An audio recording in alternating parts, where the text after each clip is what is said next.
Hello everyone. In this video, I am going to explain poem number 6 from First Flight book, class 10th.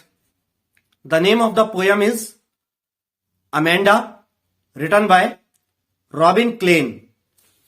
Please do like the video, share it, comment it. Also subscribe to my YouTube channel Anurag Rai English Tutor, and don't forget to press the bell icon. Pressing the bell icon enables you to get the notifications of all my latest videos timely. So let's start poem number 6 from First Flight book. I repeat the name Amanda, written by Robin Klein. फिर से आप नाम देख सकते हैं poem का, Amanda. Blue colour के box में जो लिखा है पहले हम उसे पढ़ते हैं।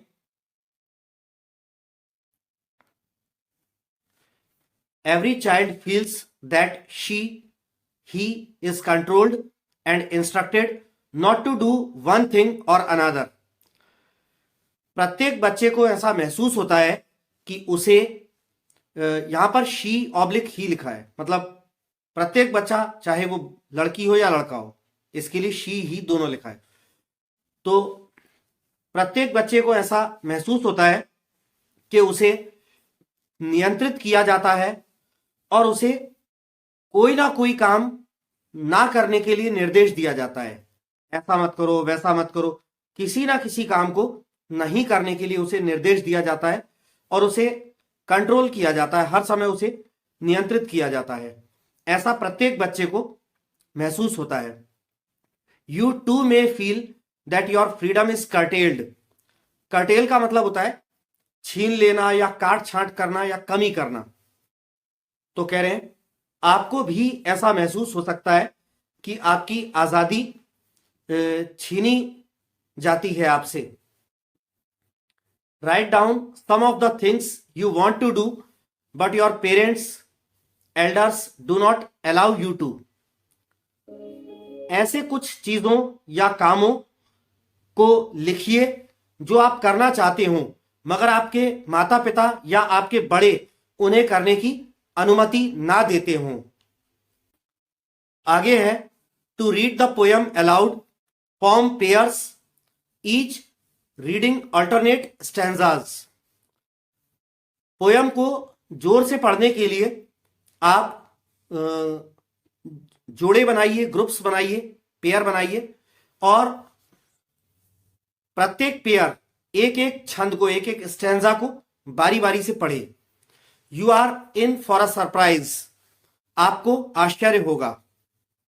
तो अब हम इस पोयम को पढ़ना शुरू करते हैं। उससे पहले मैं आपको इसके थीम के बारे में बता देता हूं। यह कविता अमेंडा नाम की एक छोटी सी लड़की का जिक्र करते हुए लिखी गई है। इसमें कवि हमको यह बताना चाहता है कि छोटे बच्चे जो हैं बहुत सी बातों में जो है गड़बड़ियां करते हैं। सही टाइम पे सही काम जो है उन्हें करना चाहिए वो नहीं करते, अपना होमवर्क सही टाइम पर नहीं करते, छोटी छोटी कई सारी बातों का ध्यान नहीं रखते हैं, कदम कदम पर गलतियां करते हैं, जिस कारण उनको अपने बड़ों से, अपने माता पिता से समय समय पर डांट खानी पड़ती है। ऐसा अमूमन हर घर में होता है जहां पर छोटे बच्चे हैं, तो वो बात बात पर अपने बड़ों से डांट खाते रहते हैं, क्योंकि छोटे बच्चों को आमतौर पर बहुत सारी बातों की समझ नहीं होती, क्या चीज करना है, कैसे करना है, तो गलतियां बहुत करते हैं और इस बात से वो डांट भी खाते हैं। छोटी छोटी हमारे दैनिक जीवन की बातें होती हैं, जैसे नेल्स बड़े बड़े हो रहे हैं तो उनको सही टाइम पर नेल्स को कट करने का ध्यान नहीं रखते कि नाखून काटना है। कमरे में खेल रहे हैं तो बहुत सारा फैला दिया, खिलौने वगैरह बहुत सारा, उसको कमरे को जो है गंदा कर दिया और ऐसे ही छोड़ के भाग गए।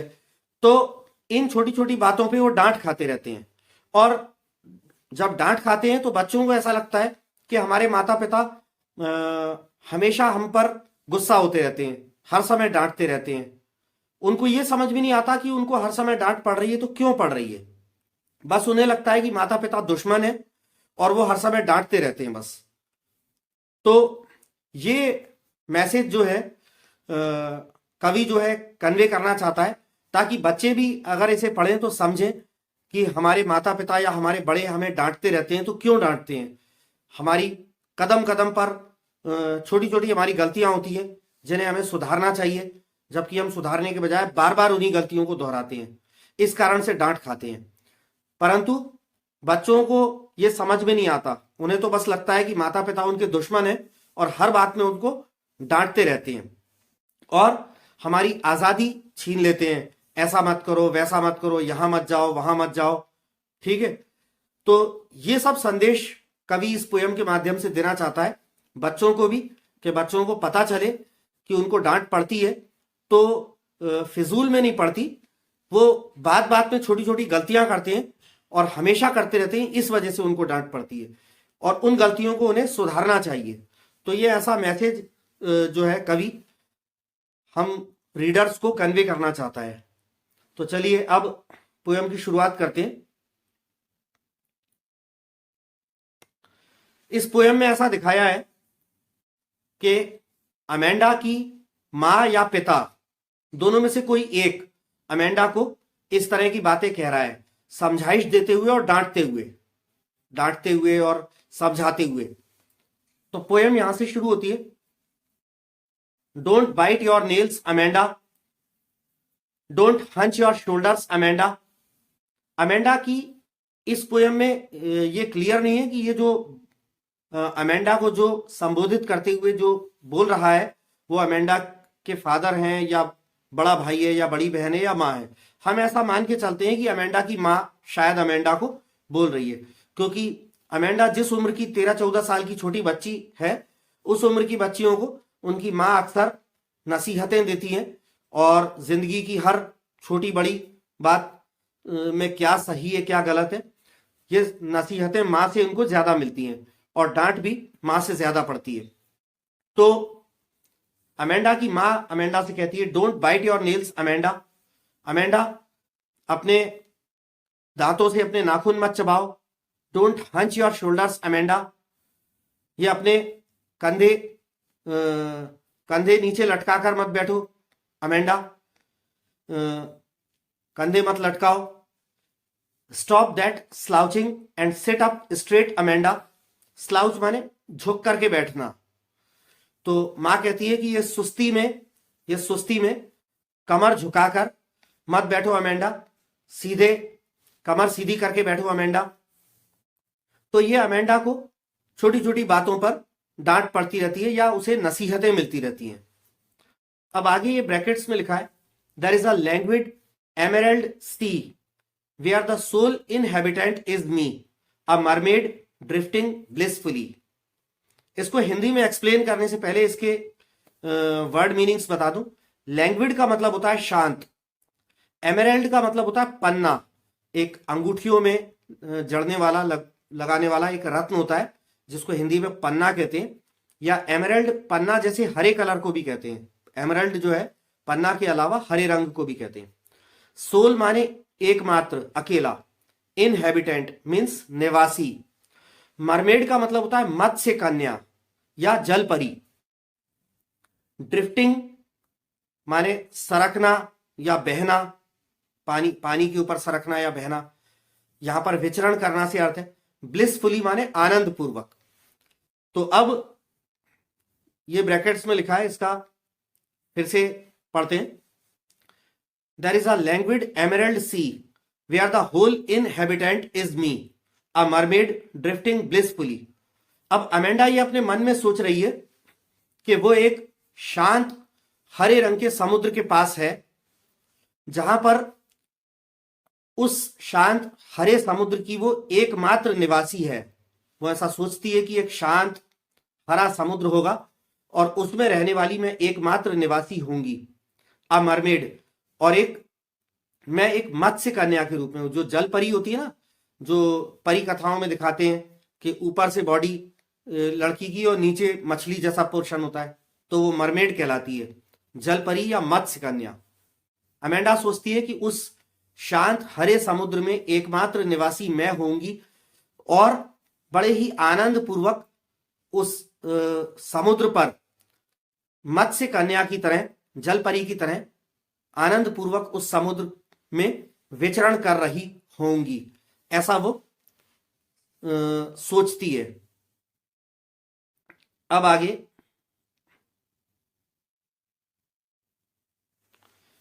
Did you finish your homework Amanda? अब अमेंडा की मां उसे फिर टोकती है, डांटती है, नसीहतें देती है, कुछ प्रश्न पूछती है। उसमें मां कहती है, अमेंडा क्या तुमने अपना गृह कार्य, होमवर्क जो होता है स्कूल से मिलता है, होमवर्क खत्म कर लिया? Did you tidy your room Amanda? Amanda क्या तुमने अपना कमरा साफ कर लिया?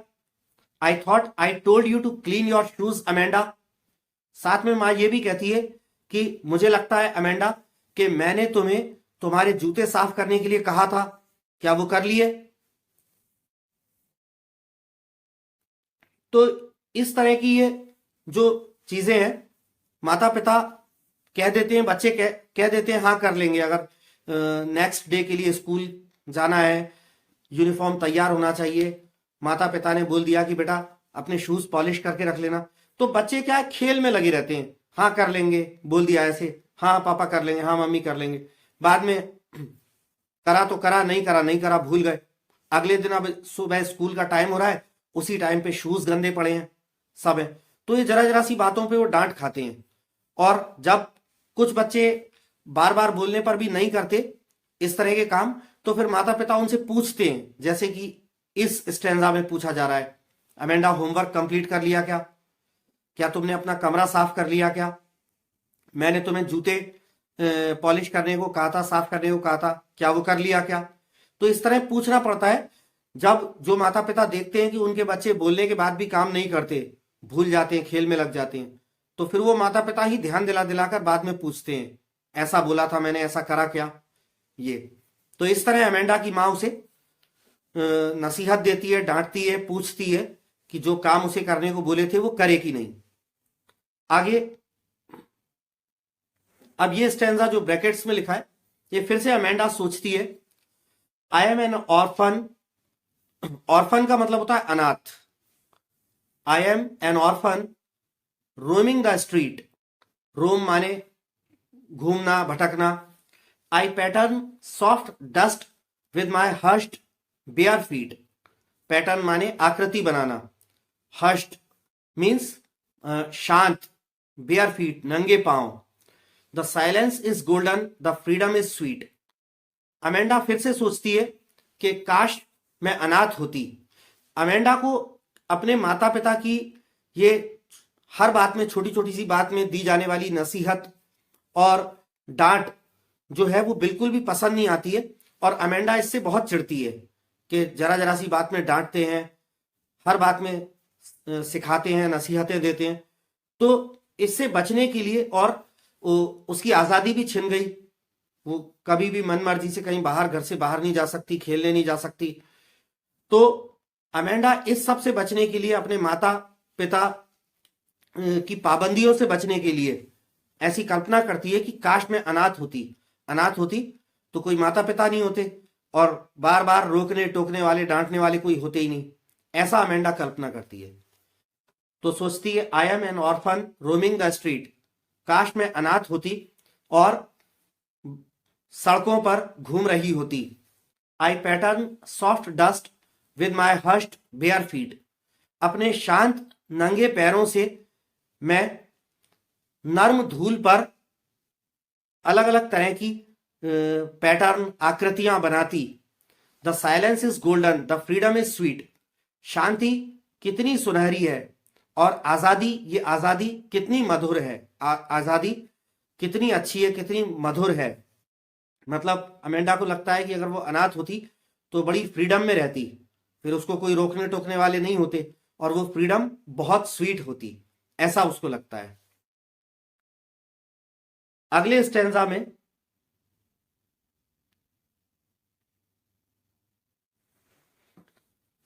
फिर अमेंडा की मां अमेंडा को कहती है, don't eat that chocolate Amanda. Amanda वो चॉकलेट, मां कहती है कि अमेंडा वो चॉकलेट मत खाओ। Remember your acne Amanda.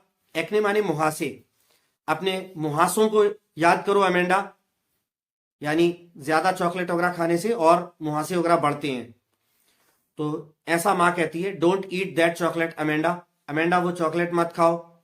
Remember your acne Amanda, अपने मुहासे ध्यान करो Amanda. Will you please look at me when I am speaking to you Amanda.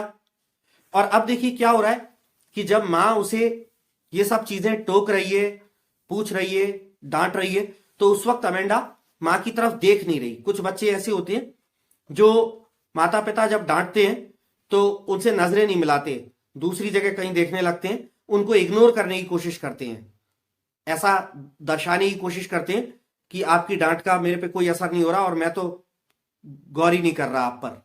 कुछ बच्चे ऐसे भी होते हैं। तो इस बात पर भी मां गुस्से से कहती है कि अमेंडा, जब मैं तुमसे बात कर रही होती हूं तब तुम मेरी तरफ ध्यान दिया करो, मेरी तरफ देखा करो। जब मैं तुमसे बात कर रही होती हूं उस वक्त मेरी तरफ देख के बात किया करो, मेरी तरफ ध्यान दिया करो, इग्नोर मत किया करो। ऐसा मां कहती है उससे।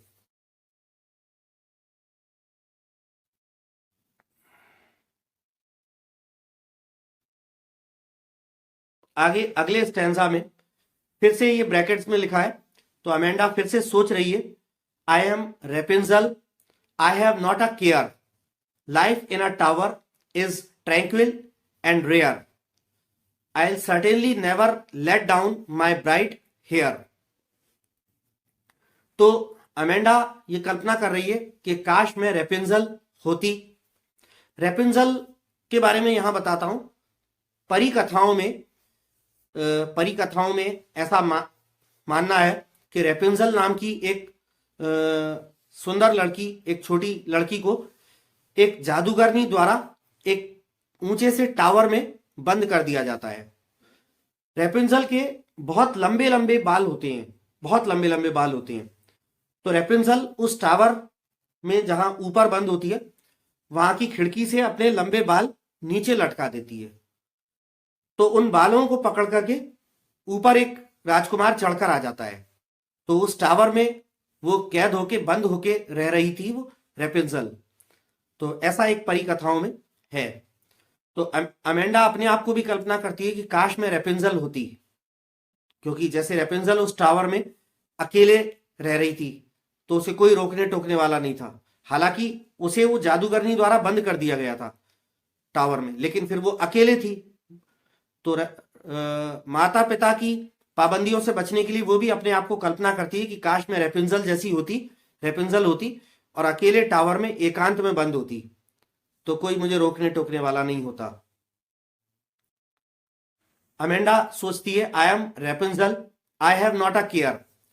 काश मैं रेपेंजल होती, मुझे कोई चिंता या परवाह नहीं होती, निष्फिक्री के साथ में रहती, बेपरवाह होकर रहती। Life in a tower is tranquil and rare. Tranquil माने शांत और रेयर माने दुर्लभ या अनोखी भी मान सकते हैं। यहां पर कहती है कि टावर में जीवन जो है वो शांत और दुर्लभ होता। I will certainly never let down my bright hair. और वो ये भी सोचती है कि मैं निश्चित रूप से, जैसे रेपेंजल ने अपने चमकीले सुनहरे बाल नीचे लटका दिए थे, वैसे मैं बेशक अपने चमकीले बाल टावर से नीचे नहीं लटकाऊंगी, ऐसा सोचती है। अब आगे है, stop that sulking at once Amanda, you are always so moody Amanda, anyone would think that I nagged at you Amanda. Sulking, sulk का मतलब होता है कुपित होना या रूठना। जब बच्चों को जब डांटो ना तो वो रूठते हुए क्रोध, कुपित चेहरा बनाते हैं, क्रोध दर्शाते हुए, रूठते हुए कुपित चेहरा बनाते हैं, रूठा हुआ गुस्से वाला चेहरा बनाते हैं। ये अनिच्छा दिखाने के लिए कि जैसे उनको बड़ों की डांट पसंद नहीं आई। तो सल्किंग का वो मतलब होता है रूठना या कुपित होना। मूडी का से अर्थ यहां पर मनमौजी भी अर्थ होता है, लेकिन यहां पर मूडी का अर्थ है खराब मनोदशा में रहने वाला। तुनक मिजाज या चिड़चिड़ा से यहां पर मूडी का अर्थ है।